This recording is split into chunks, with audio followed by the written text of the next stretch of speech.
I've got to wrap it up. I don't want to, but I have to. I want to ask you just quickly, the film director Olivia Wilde has a new movie out, which she says is based on you, this insane man, this pseudo-intellectual hero to the incel community. Incel being these weirdo loner men who are despicable in many ways. Is that you? Are you the intellectual hero to these people? Sure. Why not? People have been after me for a long time because I've been speaking to disaffected young men. What a terrible thing to do that is.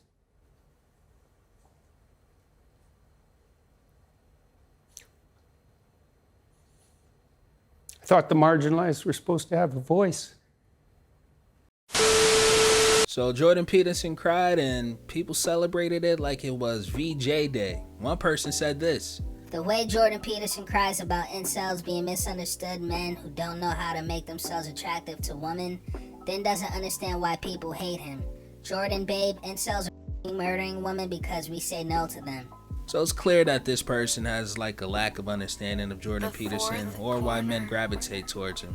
And I'm also sure that the majority of incels aren't doing the heinous things that she's implying. On top of that, Jordan Peterson and let's say the manosphere are actually avenues that men go to work on self-improvement. It's clear that she is either somebody with some sort of bias altogether or somebody who only got snippets of what Jordan Peterson talks about. Let's continue. So Jordan Peterson appeared on Piers Morgan's show, and at some point the topic of Olivia Wilde's movie Don't Worry Darling came up. So in that movie there's an antagonist that Wilde said is inspired by Jordan Peterson, and she also called Jordan Peterson a pseudo-intellectual hero to the incel community. It's very difficult to understand how demoralized people are, and certainly many young men are in that category. And you get these casual insults, these incels. What does it mean? It's like, well, these men, they don't know how to make themselves attractive to women who are very picky, and good for them. Women, be picky. That's your gift, man.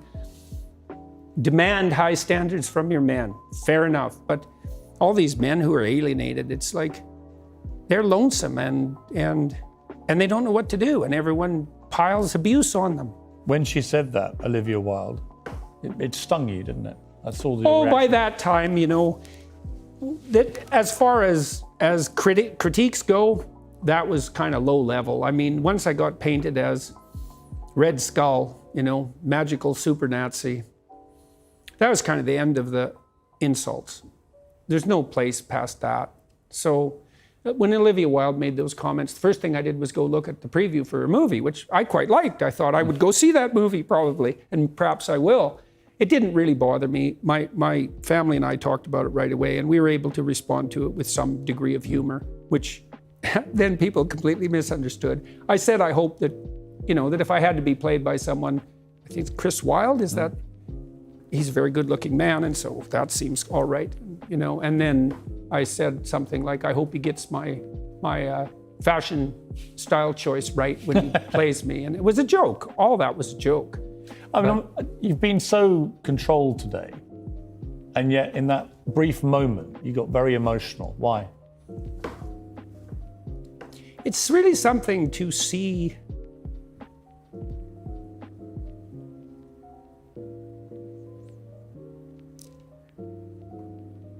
constantly how many people are dying for lack of an encouraging word.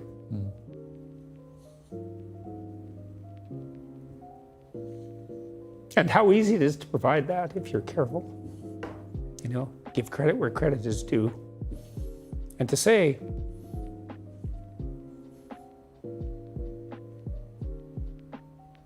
you're a net force for good if you want to be. Do you believe you're a net force for good? Net, yes. In all the details, probably not. No one's perfect. So people make their mistakes as they stumble uphill. Jordan's been a fascinating interview. Thank you very much. So before I continue, here's my position on Jordan Peterson, and I'll just answer it with some simple yes and no's. Do I think Jordan Peterson helps people? Yes. Do I think people mainly gravitate towards Jordan Peterson for self-help and not anything political? Yes. Have I heard him say some questionable stuff? Yes. Do I think he gets misunderstood? Yes.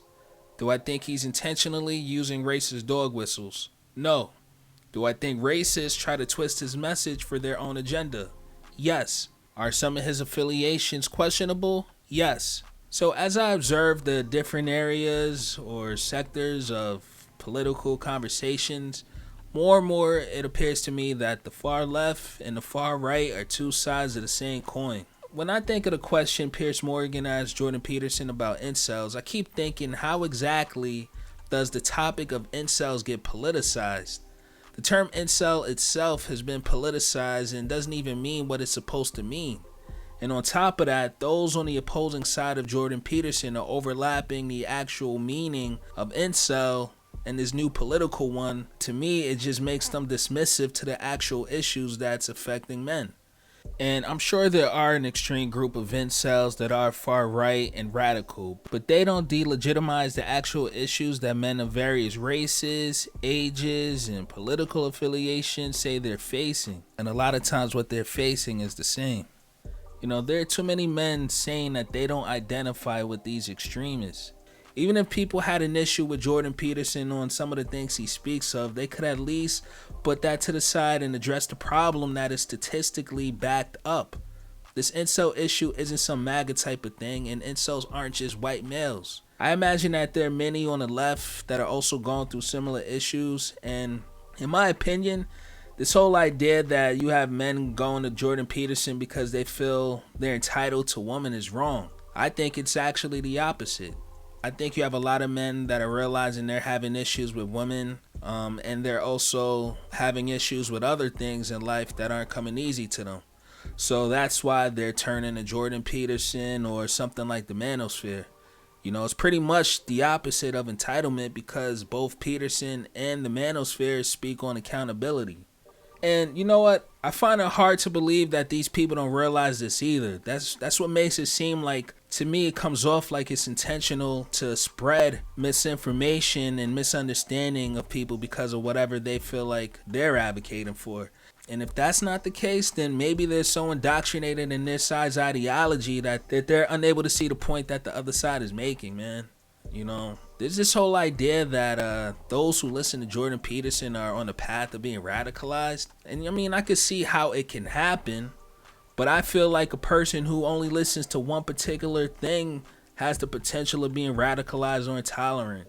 We spent years hearing those on the far left speak about men being vulnerable and expressing themselves and all these things that they say are toxic masculinity. And every time a man expresses their emotions or their opinions, instead of listening and coming to some sort of common ground, they shut men down and pretty much try to impose their way of thinking. And let's say their solution was to get rid of the manosphere or minimize the appeal of Jordan Peterson. How do they not see that their approach pushes men to the manosphere and Jordan Peterson? Anyways, that's it for now. If you can, please hit the like and subscribe button. I'm out.